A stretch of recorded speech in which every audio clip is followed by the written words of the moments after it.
Good morning. Welcome to Horizon Unitarian Universalist Church. My name is Donna Deere. My pronouns are she, her, hers. I'm serving as your worship associate today, and I'm joined by our worship leader, Reverend Chris Rothbauer, whose pronouns are they, them, their. We're excited to welcome you to our worship service this morning. We're so glad to have you with us today. Whether you're joining us in person or virtually, whether you're here for the first time or you've been here longer than you can remember. Here at Horizon, we welcome people of all faiths and no faith in particular. Whoever you are, whomever you love, wherever you are on your journey, you are welcome among us. Please be our guest after the service for coffee and conversation in the fellowship hall. As a community, we also welcome the sharing of joys, sorrows, and concerns. You are welcome to fill out a joys and sorrows slip on the table near the Welcome Center, in the pockets in the chairs, and on the joys and sorrows table in front of the sanctuary. And you're welcome to light a candle. This can be done at any time during the service or from the beginning of up through the offertory. I'd like to invite you to look at the announcements in today's order of service. We have quite a few, and I'm going to have Laura Wooten come up and with an announcement. Good morning, everyone. I'm Laura Wooten, and I'm the team lead for the Stewardship Committee. And we want to make sure you haven't missed the opportunity to sign up for our event coming Saturday, February 8th. There's a QR code in your order of service and one on the bulletin board outside. We hope to see you there. I have a couple of other announcements. Today, after the service, we need to start preparing the sanctuary for the next Saturday's Celebrate Horizon dinner. When you get up to go out of the sanctuary today, please collect the hymnals and place them on the cart in the back of the sanctuary. And anyone who wants to help stack and remove chairs, please come to the front of the sanctuary to get instructions. I assume that's after the service. I don't know those. So I'd also like to announce that today is our potluck, and we'd love for you to join us after the service for food and fellowship, whether you brought food or not. Our call to worship this morning is from Michelle LaGrave. We arrive as individuals, as couples, as families, as neighbors, as friends. We got here by walking, by biking maybe, by riding, by driving, by connecting. We bring with us our joys and sorrows, our laughter and tears, our worries and our fears, our questions and our beliefs, our ethics and our values. Some of us arrived early this morning or joined us 10 minutes ago, or encountered obstacles on their way, or will arrive just in time for the sermon, or will sign online later this week or even next month. We are sitting in chairs, leaning on walkers or canes, stretching in the aisles, settling in wheelchairs, and relaxing in recliners. We, members, friends, and visitors alike, come from many paths and join together as one congregation to lift up our highest ideals. We have gathered. Now, let us worship.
Our chalice lighting this morning is from Anastasia Baroche.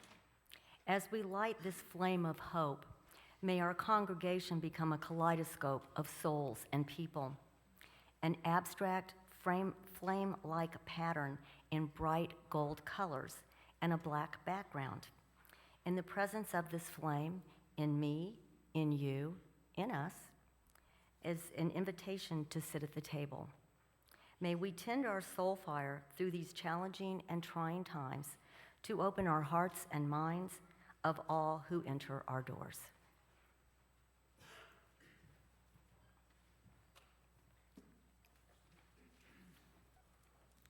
Please join me in our affirmation, which is printed on the back of your order of service and projected on the screen. Love is the doctrine of our church. The quest for truth is its sacrament, and service is its prayer. To dwell together in peace, to seek knowledge in freedom, to serve humanity in harmony with the earth. Thus do we covenant together.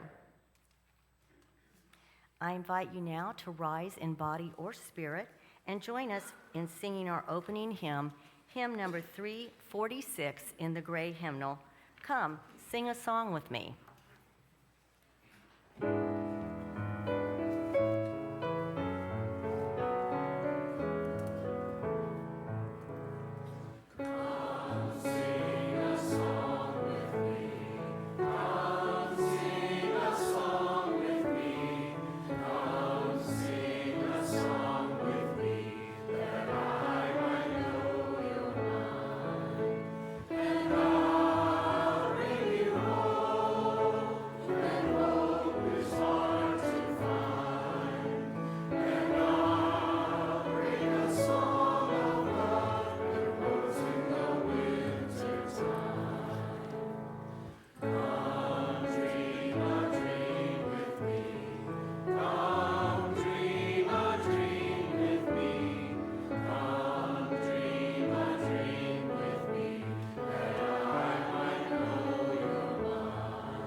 Today, I'm going to be having a story and just a little discussion afterward for all ages.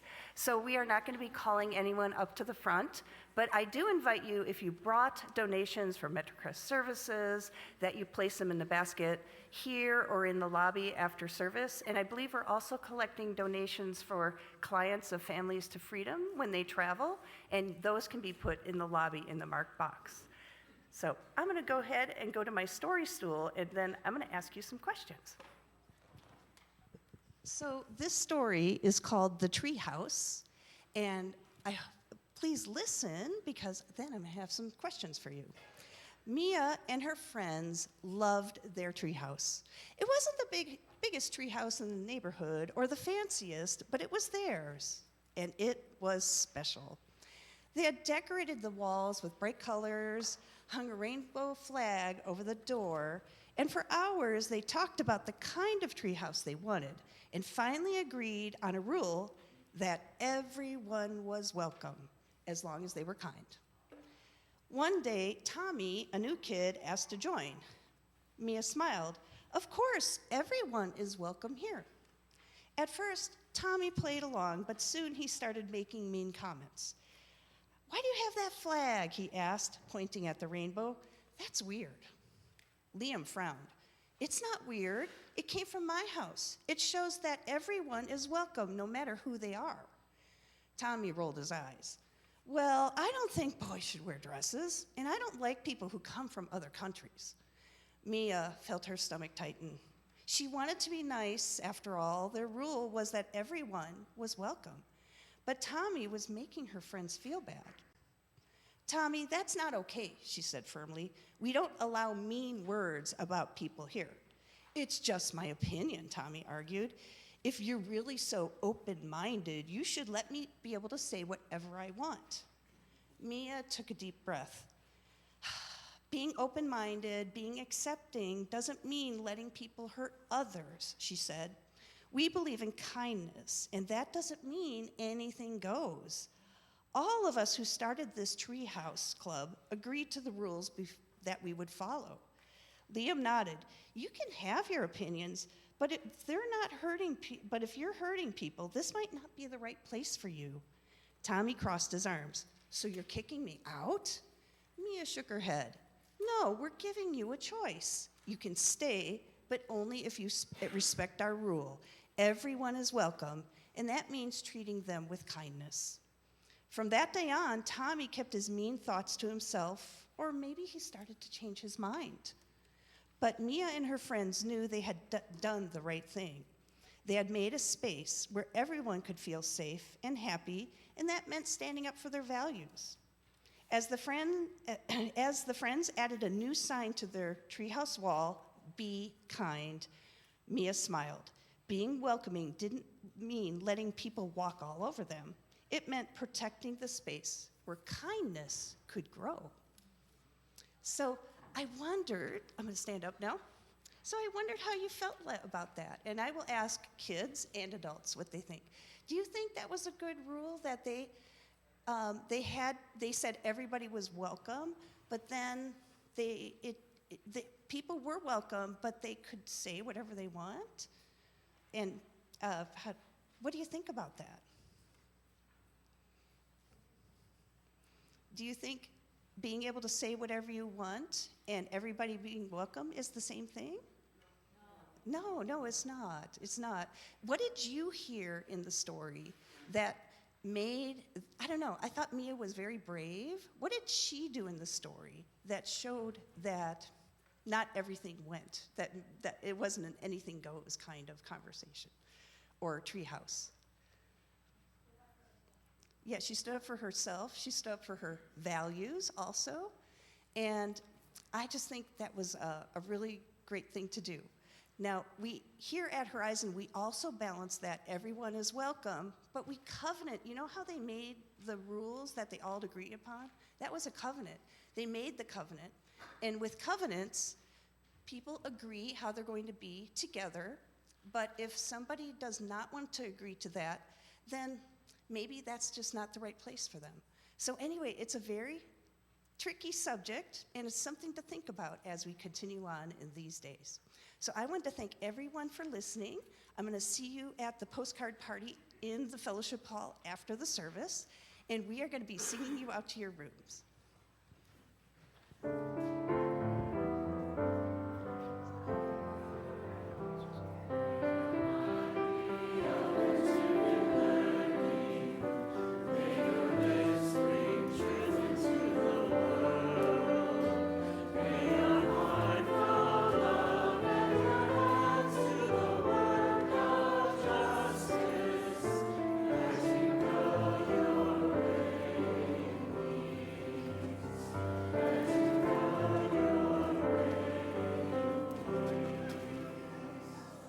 Good morning, everybody. Good morning. My name is Samir Aouadi, and I'm a member of this congregation, and I'm an immigrant. So I was born in Algeria North Africa, of mixed Berber and Arab descent, raised in the Muslim faith. I was a very devout Muslim in my high school year, and then I became less and less religious when I was in college, and as I disliked the hypocrisy of some of my classmates that adopted an extreme conservative ideology. I left my home country in 1986 to go to graduate school in Canada, and I acquired Canadian citizenship in 1997. And then I left Canada in 1998 to live in Dubai, and that's where I met my wife, Dawn, who's an American. So we got married and moved to Nebraska in the year 2000. And at that time, I did not want to move back to North America. And sometimes I question that today. Not marrying Dawn, but the move. And I became a US citizen in 2007. As a couple that grew up in two different faiths, we initially struggled to define what we believed in. We both could not believe that one of us will go to hell because they didn't adopt the religion of the other person. In 2002, we moved to Southern Illinois as I took my first tenure track position in the US. Our realtor was UU, and she invited us to her church, Carbondale UU. And she wanted us to meet like-minded people. We felt it was an excellent fit for our family, and that's how our UU journey started. When we moved to Texas in 2013, we joined Denton UU first, and then we joined Horizon. We switched to Horizon in 2018. Now, I'll tell you why Horizon UU is important to me. Immigrants move to the US for a better life. The better life, in my opinion, is centered around better salaries and job opportunities. You can have also a good life elsewhere. Immigrants have enriched this country with their culture and by providing services that many Americans do not want to do or cannot do. For example, I do a lot of work for the military. I was at an ITAR conference last week where only US citizens can go. And so I feel like we've done a lot for this country. Today, America is divided between two ideologies, an ideology of inclusion, where people are respected, their worth and dignity of all individuals are ensured, and then the other one that has grown in numbers and that has a far-right ideology. And unfortunately, the latter has won. Now, are we ensuring life, liberty, and the pursuit of happiness for all people? Today, I feel like we mourn that lost promise of these ideals. Horizon UU has been instrumental to me and to my family as an outlet to meet kinder Americans. I have met amazing people here who have provided me and my family with what we need to keep going, so thank you. The most impactful sermon that I heard at Horizon is the first one that Reverend Chris gave after the election, and it was a powerful sermon, and we all needed to hear it. I enjoy being part of a few committees and getting to know so many of you, and can without a doubt say that UUs are on the right side of history. They are unselfish, generous, they believe every human being is holy regardless of their race, religion, gender, or sexual orientation, and they should be proud of it. UUs treat everyone with respect and speak up against behaviors and laws that hurt people who are marginalized. So today, marginalized people live in fear. As an example, I now carry my US passport since 2 weeks ago wherever I go, just in case. I know UUs are committed to making the world a better world, and we'll work hard at doing so. And one last thing, I'm gonna go off script. I also decided to have Mexican residency 2 years ago, and that's an exit plan. I love being in Mexico because when I go there, people treat you with respect, and they're very nice people. So that's all I wanted to say. Thank you so much. Our Share the Plate this month is for justice for our neighbors, North Central Texas. I'd like to invite Laura Smith up now to tell us more about their organization. Good morning, and thank you for having me. I work at a nonprofit organization called Justice for Our Neighbors. It has a different national name. It's also known as Immigration Law and Justice Network. But we in Texas are Justice for Our Neighbors. This organization was formed back in 1999. It's an outreach program of the Methodist Church. Over those years, we now have established offices, 19 offices nationwide. We have 200 attorneys. We hold 50 clinics we have 50 clinic locations, and we serve over 5,000 people a year. Now, in my own little office in Grapevine, Texas, this Justice for Our Neighbors began in 2017, was formed then. We have the one office in Grapevine, and we offer 3 clinics a month. Now, at these clinics, we meet immigrants of all sorts who have status or who have no legal status. They come to the clinics and ask us for help, ask us how they can improve their legal status, how they can get a visa, how they can get protected under immigration law so that they can stay here. The consultations that we have at the clinics may turn into actual cases that we can serve. These are all potential clients, and we talk with them, we listen, find out all of their circumstances. Sometimes need to do a little bit of research. Sometimes we can tell them right there whether or not we can help them. Because the clinics are just once a month, there are 3 of them, but they happen once a month. We then have the new clients meet me at the office, and we discuss the strategy, what we're going to do. We've worked on family petitions. We've worked on naturalization, when people want to become citizens. We've helped people get their green cards. We've helped Dreamers. If you've heard of Dreamers before, it's an older program where these are kids that came into the United States when they were just babies, and they're maybe 30 years old now. They have lived knowing nothing else, just living with in the United States with their families. They were able to apply for this program where they can study or work. Still, their status is still deferred status. It's immigration kind of pushes them off as not a priority. But these are the people that have made America their home. They've gone to school here, they've worked here, they pay taxes. They've built their life here. So their DACA status is very, very important to them. They have to reapply every 2 years. And so while there are no new applications being taken, there's a law that's being argued right now about this program.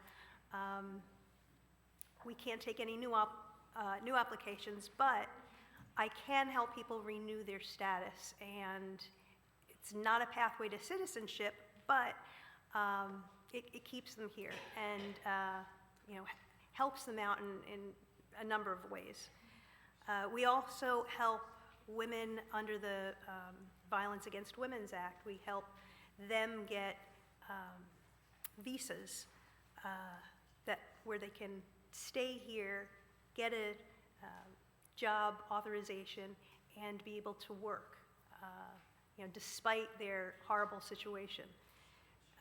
We help people file their asylum claims where they come from a country where they've experienced personal hardship, personal persecution, and they come to this country and they're not looking for a better life. They're looking for a life. And we help them file their petitions, and we take their cases all the way through. We also help people with something called a U visa. These are for people that are victims of a crime in the United States, a crime committed by a legal permanent resident or a crime committed by a U.S. citizen. These people they help the police out to find the criminal, to bring the criminal to justice, and they have an opportunity to apply for a visa so that they can stay here. There are also T visas. T visas are for human trafficking victims. Again, they come to us, we help them with the application. If they do get their visa, these are all temporary, but they are able to earn money, they're able to stay here, and while this is, certainly not a recommendation, but many of them, through their time in the United States, happen to meet someone who may be a legal permanent resident or U.S. citizen that they fall in love with and would like to marry. Then there's the happy part where we file petitions. These are the family petitions. We file petitions for the immigrant spouse, and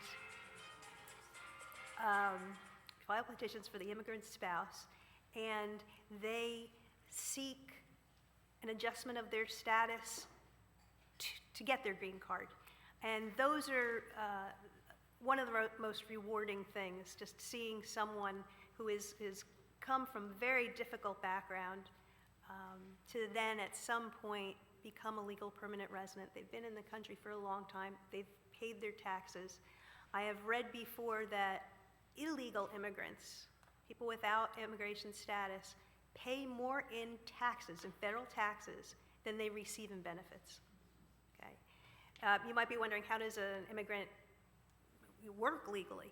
Well, for people without Social Security numbers or passports, there's a number there's a program established by the IRS, and they are given a number. And through this number, they can report their annual income and pay their taxes. And many, many immigrants do this because they want to do the right thing. So I went on way too long about what I do in my office. Now, in 2024, we received a very generous federal grant that we use for a division of our JFON. While I'm the original, the 2.0, it deals with only unaccompanied minors. These are kids who are either separated at the border, come with nobody, brought by, they're called coyotes, people that are paid to transport them over the border. And these kids are picked up, and they are run through the ORR, the Office of Refugee Settlement, and they're initially put in shelters where case managers attempt to find someone to help them, usually a relative, a sponsor, an aunt, an uncle, a parent. They try to put these people back together again, and it's a short-term situation. If that doesn't work out, they go to a long-term care facility where they're given legal assistance from JFON. So both in the shelter and in the long-term care facility, we provide them with legal representation. We provide we help them with their asylum claims. We help them, there's certain status for special immigrants, juvenile status, and we help them then get that so they can take advantage of the resources that we do have for immigrants. It's this has been I've been with the organization for a little over a year, and in my 30 years of practice, this is the most fulfilling work I've ever done. I have seen at clinics people come and tell me about their horrific voyages from Honduras or El Salvador to the United States. and how they needed to get away from their country. Maybe because of I'm thinking of one specific one, there was a blood feud. These things actually exist in other countries where one family member kills another family member, and then there's, it's crazy. The son will then target someone in the first family and back and forth. And this one woman she knew she was a target. And she came over. We were able to help her out so that she could file her asylum claim. While the asylum claim is pending, she's able to work. She'll be able to get a residence card, also has to be applied for. It's fulfilling to see someone who has come to our country under those circumstances be able to thrive here, to become a full member of society. And it's always the happiest. We have many sad occasions, but the happiest are when there's finally an application for naturalization and they get their citizenship. In closing, I just like to say this is an organization that does a lot. We have the 1.0, where I'm the attorney, and we're funded through institutional donations and individual donations. And we have the other that is funded by a federal grant that may or may not exist in 2026 when it runs out.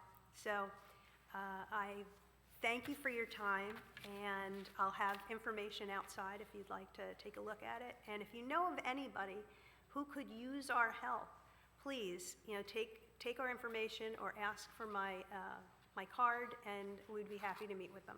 Okay? Thank you. Thank you, Laura. That was interesting information. Our offering words today are by Jessica Lynn. I come on Sunday feeling weary, having worn out the snooze button on my alarm clock. I come on Sunday feeling frightened, having seared my eyes reading the latest news. I come on Sunday feeling burdened, having fretted about my workday worries.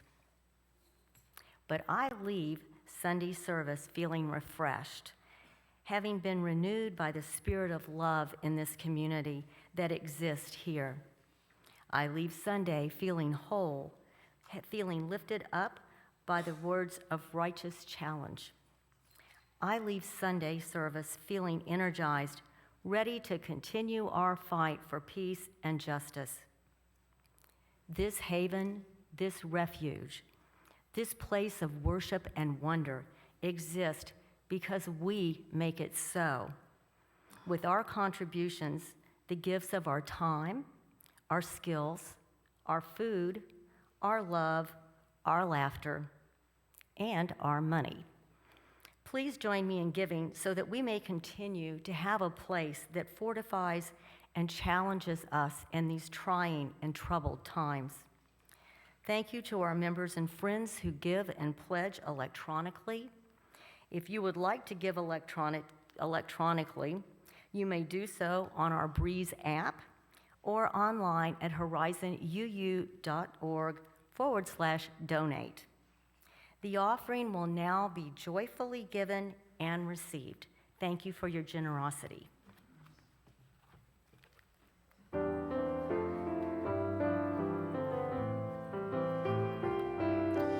Far beyond the grasp of hands, or light to meet the eye, past the reaches of the mind. There find the key to nature's harmony, in an architecture so entwined.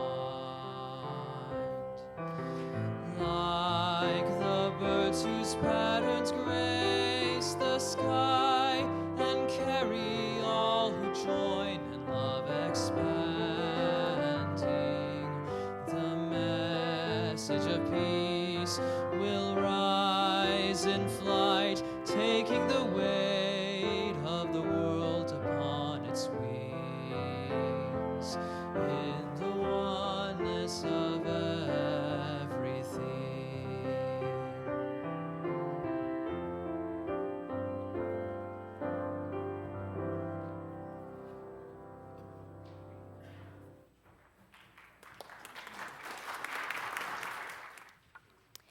This is a reading by Karl Popper, and it's entitled The Paradox of Tolerance. If everyone is tolerant of every idea, then intolerant ideas will emerge. Tolerant people will tolerate this intolerance, and the intolerant people will not tolerate the tolerant people. Eventually, the intolerant people will take over and create a society of intolerance. Therefore, to maintain a society of tolerance, the tolerant must be intolerant of intolerance.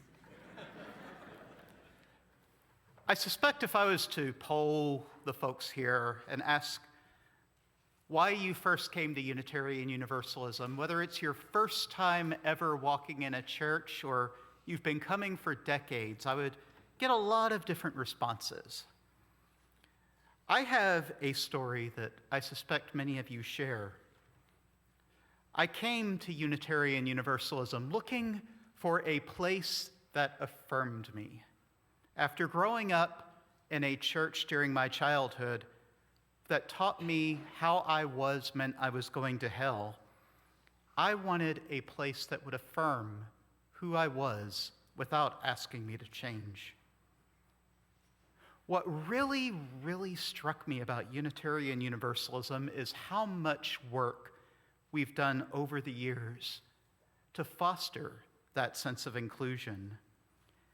At the 1989 General Assembly of the Unitarian Universalist Association, delegates voted to create a program called the Welcoming Congregations Program. The goal was to both provide resources to congregations to help them become more inclusive of LGBTQ people, as well as to recognize those congregations that have done the work. It's changed and grown over the years as the number of issues congregations face have increased, but the essence remains the same: to help welcome people into our movement who have not felt welcome elsewhere. And it's, by many measures, been a huge success. Since it was created, the vast majority of member congregations of the UUA have been certified as welcoming congregations, to the point it's kind of a curiosity when you find one that hasn't. And some, including Horizon, have done additional work to receive a renewal of that status. It seems intuitive. We claim to be a religion where all are included, but it's not always been the norm. And one of the questions I've heard the most over the years is, why do we need a welcoming congregation designation to begin with?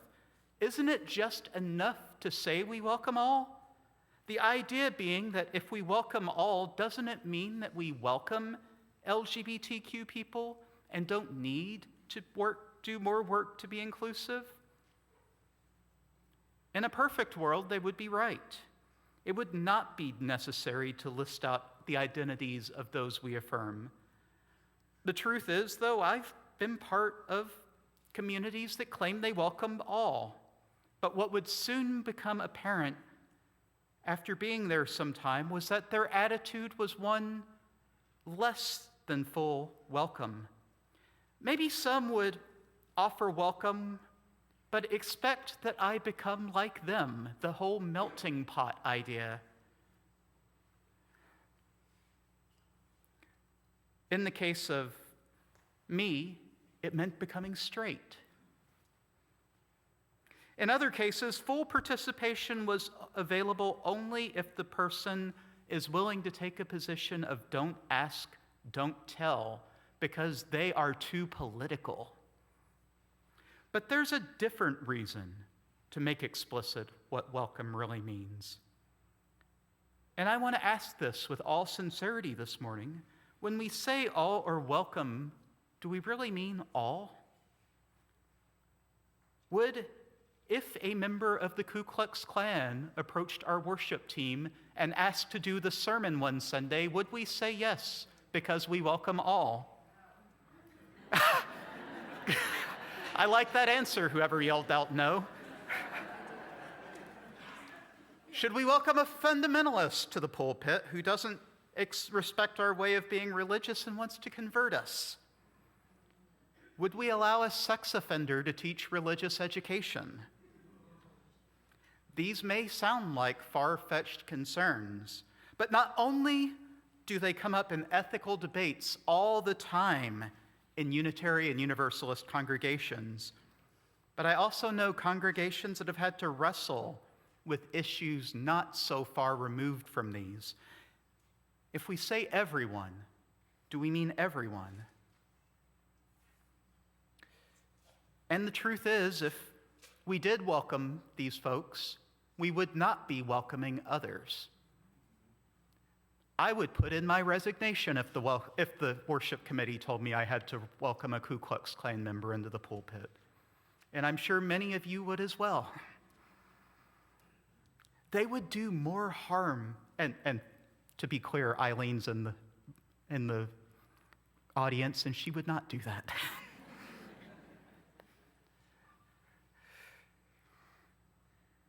They would do more harm than good.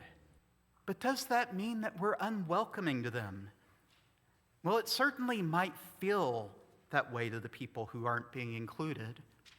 You see it all the time online, so much for the tolerant left. So much so that someone took an old panel from a Captain America comic where he's punching a Nazi and the Nazi says, "So much for the tolerant left."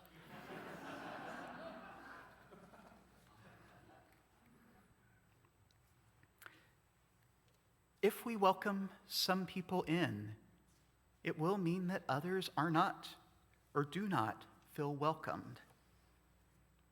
This is a paradox. Is it truly inclusive if we welcome people who hate or harm others?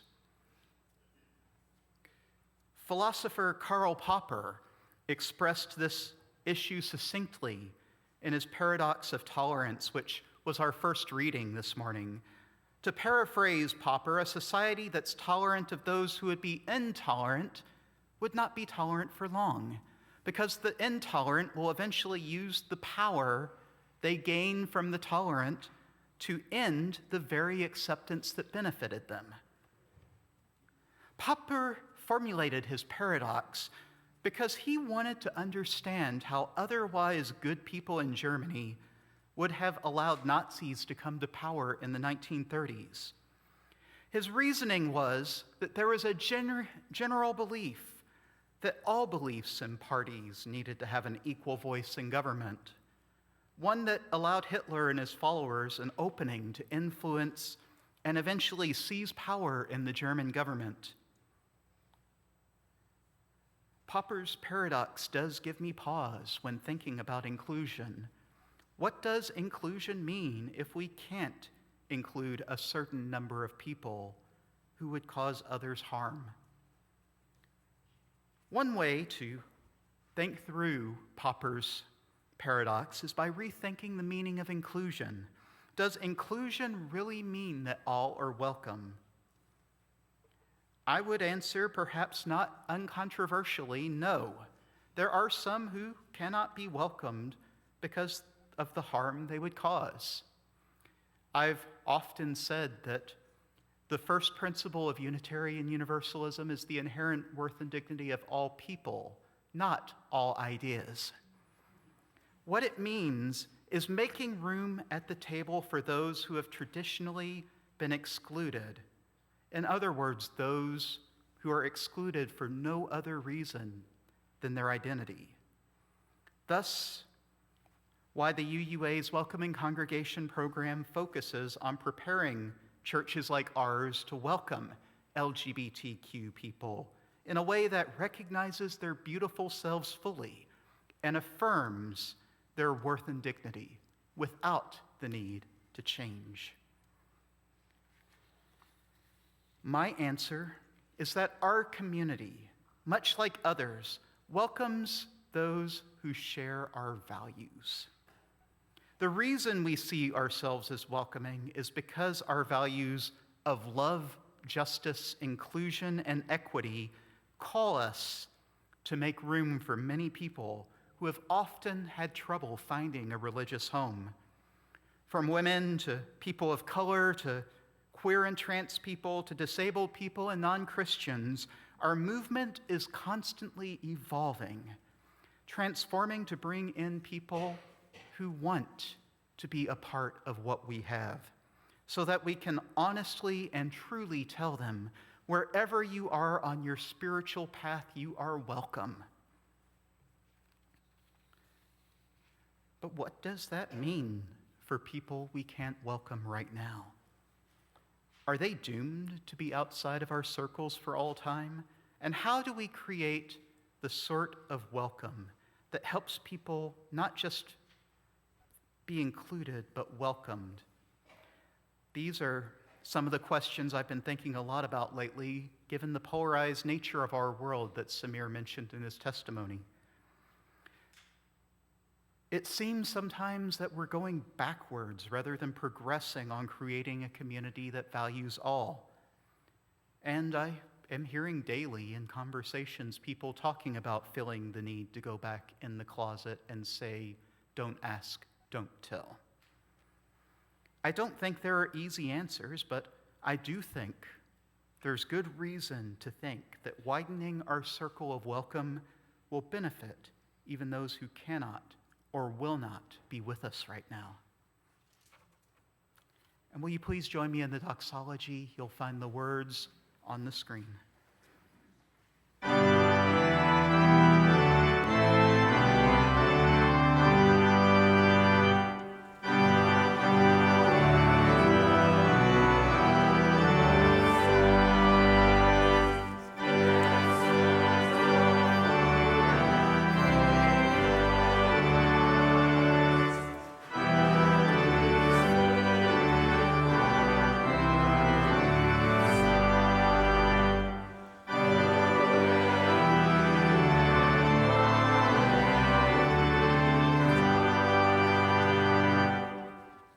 We take time now to honor the sorrows and joys of this community, knowing that we're all interconnected and that what affects one affects us all. A joy for the start of Black History Month. A joy from Joseph Savage. 4 years ago today, I became a dad. After getting up off the hospital floor, I kept moving forward. Life has never been the same.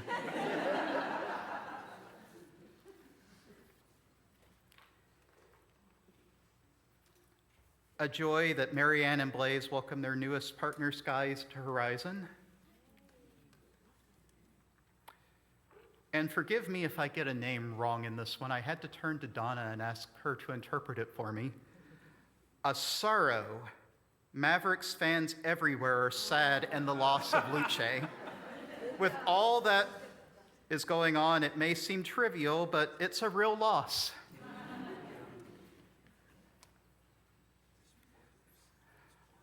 A sorrow from Alan Sproat.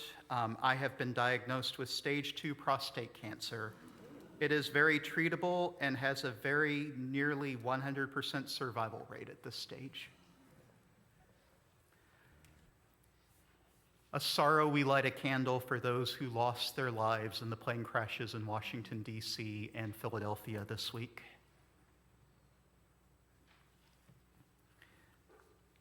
And we light a candle this morning to honor all the joys and sorrows which have gone unspoken and reside only in our hearts.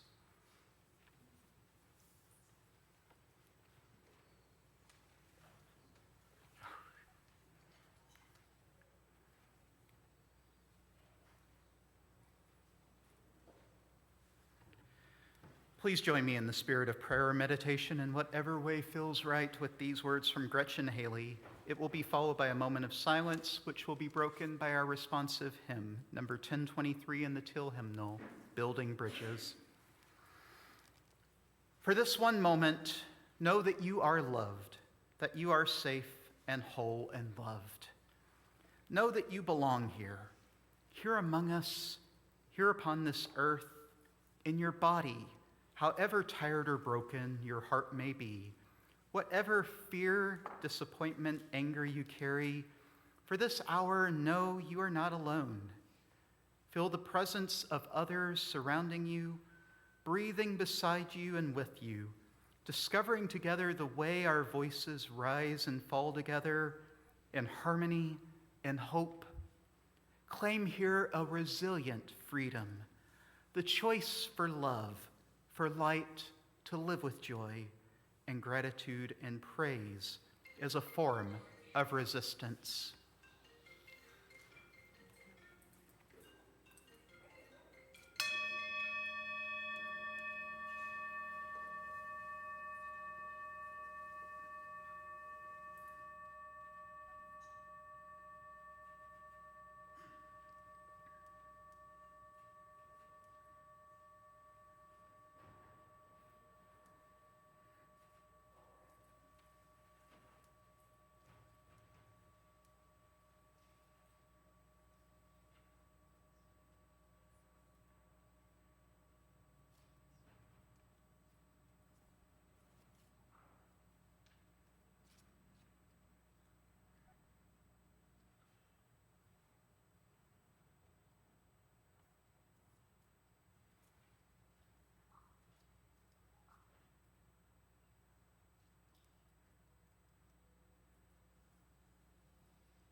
Blessed be.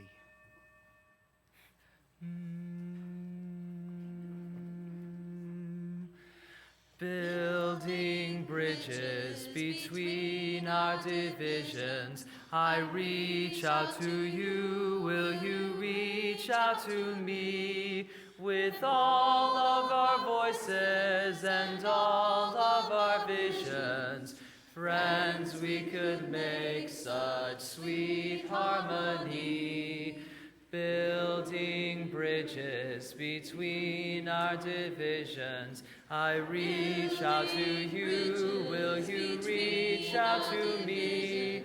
With all of our voices and all of our visions, friends, we could make such sweet harmony.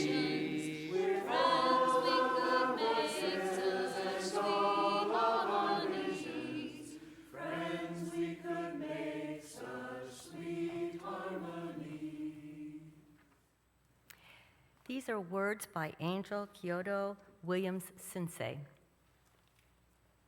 It's the community's job to figure out how we can stretch into the so-called margins to broaden our understanding and our ability to be inclusive. Inclusivity is not, how do we make you a part of what we are?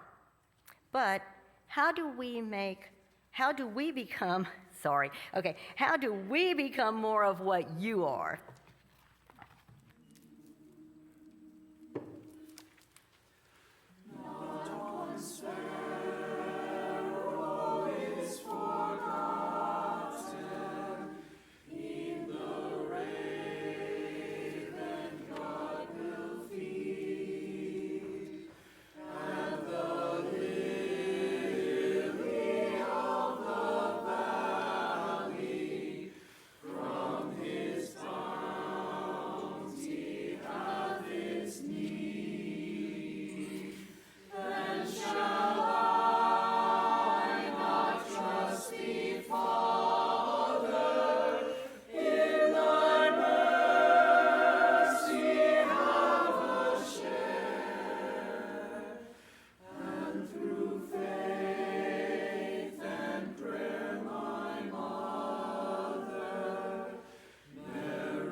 You heard a word in Lauren's Moment for All Ages this morning, covenant. I can't speak for how things were done years ago, but if you've joined the church lately, you've heard that word as you've joined. And I know this because Gay and Carolyn created a nice little cheat card for myself and the board for when someone joins.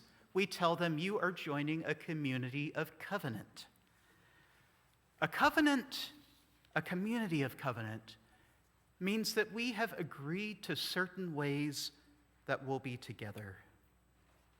It means that we have decided that in order to be together, we are going to treat each other with such things as respect and love, understanding. Covenants are broken all the time.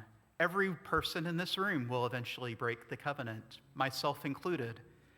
But the thing about covenant is it brings us back to what's important. And as I was thinking about that idea of covenanted community that Unitarian Universalist congregations say we are, I was thinking of the idea of beloved community. Now, Martin Luther King Jr. probably didn't coin the term, but most people have come to associate it with him because he had some of the most famous speeches about it. He saw beloved community as the end of all of his work. The end of reconciliation, he said. The end is redemption. The end is the creation of beloved community. A lot of people see this beloved community as a sort of melting pot in popular culture where everyone is just accepted, but if they will join us. But I think he had a very different idea of what it meant. King saw all of his political activities rooted in an ethic of nonviolence, and he believed that beloved community would be the end of it. This would herald a new relationship, he said, which comes into being between the oppressed and the oppressor. For King, this would be the true sign that the battle was over, when you wouldn't need to say you're welcoming anymore, because it would just be the assumed norm. King wasn't naive. He knew that this was a vision that had not come to fruition yet, and even as late as his very last speech in Memphis, he was still wondering if it would come to fruition in his lifetime. In many ways, it was utopian, a possibility for the future after the hearts of the people had been changed to be rooted more in love and nonviolence. He believed this was so far in the future in his own time that something a lot of people don't know. Following the bombing of his parsonage in Montgomery, he purchased a gun for the protection of his family. A fact often overlooked in the rush to paint King's nonviolence as a philosophy of acquiescence. So agree with him or not, about the gun, he didn't believe he was living in beloved community. I would argue we're still not. In order to reach King's beloved community, a place where all people are included, people need to be accepted as they are in true inclusion, something that's not possible when people are expected to change who they are for the comfort of the dominant group. Those who are already accepted as full members of society, who do not have to daily think about what they're a part of. And make no mistake, we can all be excluded in different ways. I would go a step further and argue that beloved community is not just a way of being, but a spiritual practice I lean into every time I welcome the stranger into my life. Each time I dare to open my circle to someone who may not be like me. But make no mistake, this does not mean that I'm naive either. I am fully aware that when I'm talking with someone and they hear I'm a minister and start talking about how great Jesus is and we're all going to heaven, that might not be the time to talk about LGBTQ rights.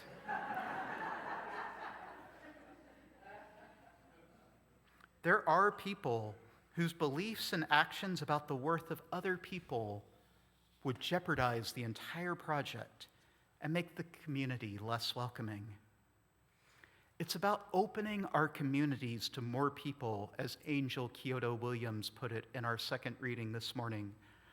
Inclusivity is not how do we make you a part of who we are, but how do we become more of what you are? How do I become more of what you are?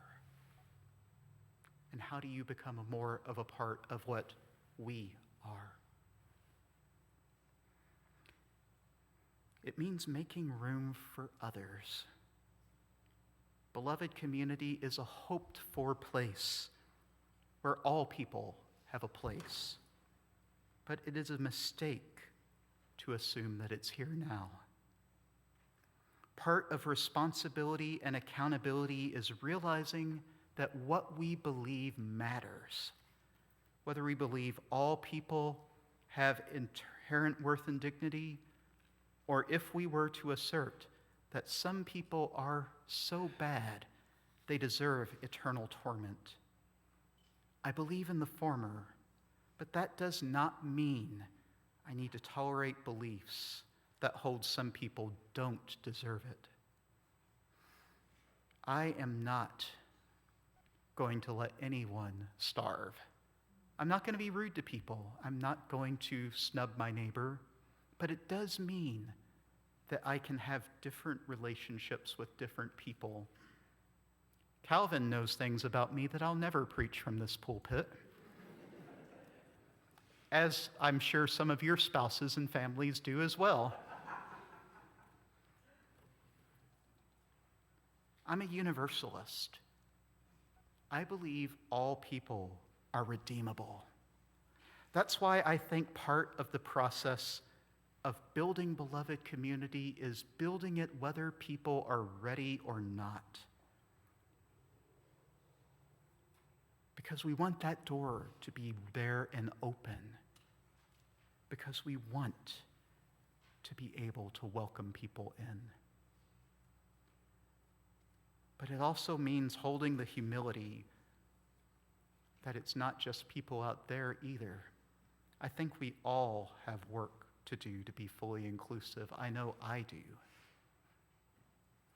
When we view inclusivity and beloved community as processes and not a destination, I think it's less tempting to think we have to tolerate intolerant behavior, to think that we have to gloss over everything that every person says, to think that nobody has to be held accountable because so much for the tolerant left. For me, beloved community is this place of covenant. Somewhere we agree to hold each other with dignity and respect. This isn't something that everyone is ready for. Yet by offering a vision of what could be, maybe we're working towards a world where Popper's paradox of tolerance becomes irrelevant because the acceptance of others is no longer up for debate. As we think about inclusivity this month, this is our month of inclusion. What does full inclusion look like? I hope for the day when I don't have to preach this sermon anymore.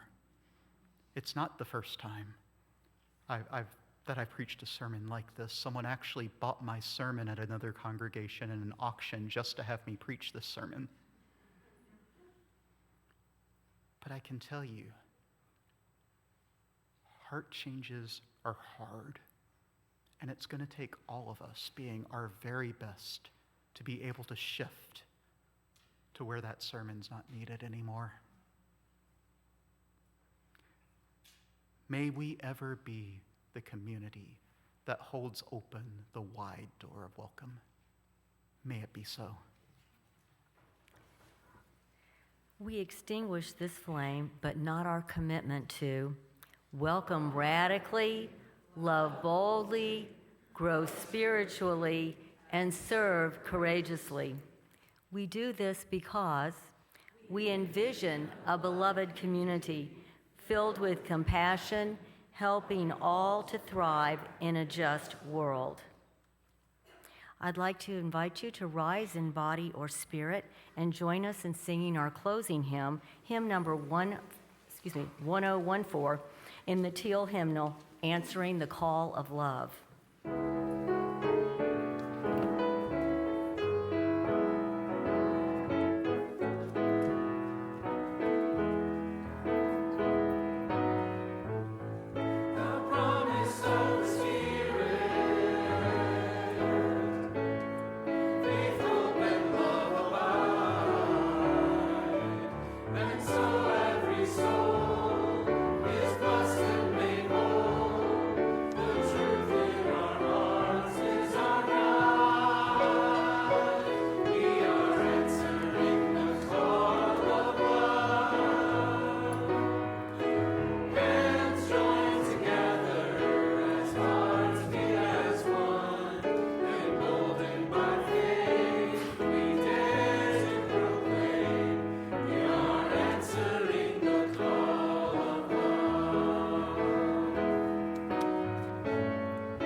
Our benediction is by Teresa Youngblood.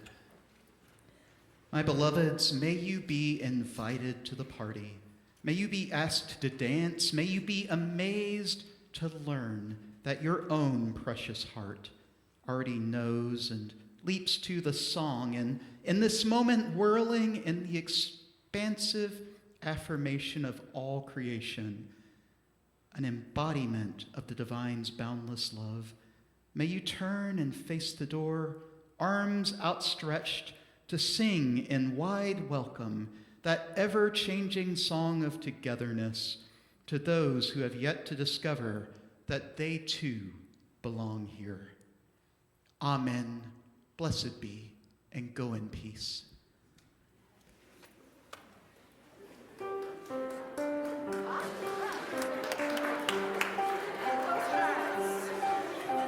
Right, close your eyes.